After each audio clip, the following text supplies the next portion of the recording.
الحمدللہ رب العالمین والصلاة والسلام علی سید الانبیاء والمرسلین اما بعد فاعوذ باللہ من الشیطان الرجیم بسم اللہ الرحمن الرحیم پڑھیے الصلاة والسلام علیک یا رسول اللہ الصلاة والسلام علیک یا رسول اللہ اللہم افتح علینا حکمتک وانشر علینا رحمتک یا ذا الجلال والاکرام وعلی آلک واصحابک یا نور اللہ۔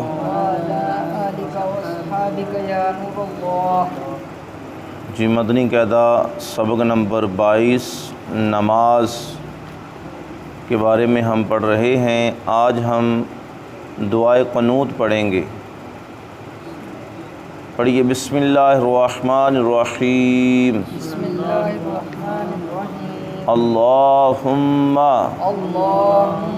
انا نستعینک، عین کو ذرا واضح کیا کریں، نستعینک ونستغفرک، غین مستعلیہ ہے پر پڑھنا ہے، نستغفرک ونؤمن، نون کے آگے حمزہ ساکن ہے اس لیے جھٹکا دینا ہے، ونؤمن بک ونتوکل علیک، عین کے ساتھ علیک، ونثنی علیک الخیر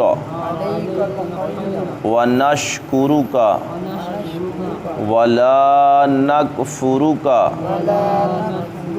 ونخلع، خا کو پر پڑھیں مستعلیہ حرف ہے، ونخلع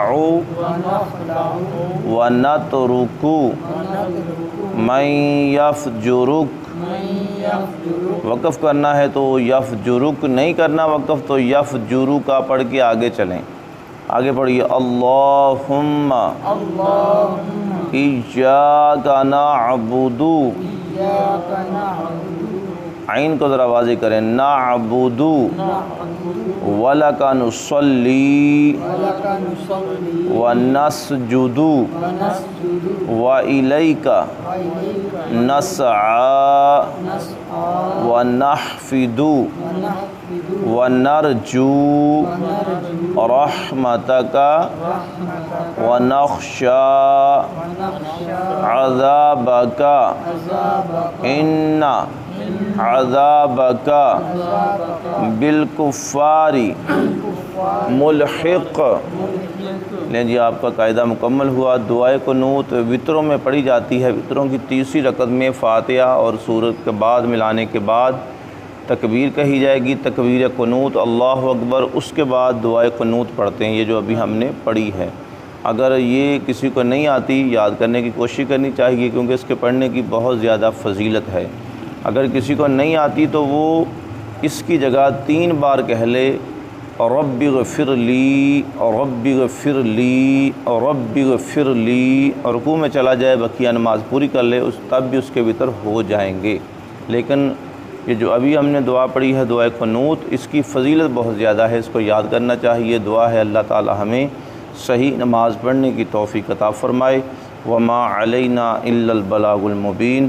اللہم صلی علی محمد وعلی آلہ وسلم۔ یا رب العالمین، تیرے فضل و کرم سے، تیری توفیق سے نماز پڑھنا سیکھا سکھایا، اپنی بارگاہ عالی میں قبول فرما، ہمارے گناہوں کو معاف فرما، ہمارے والدین کی، امت مسلمہ کی بخشش فرما، وطن عزیز کی، عالم اسلام کی خیر فرما، ہم سب کو دین و دنیا آخرت کی بھلائیاں عطا فرما۔ اللہم صلی علی محمد وعلی آلہ وسلم۔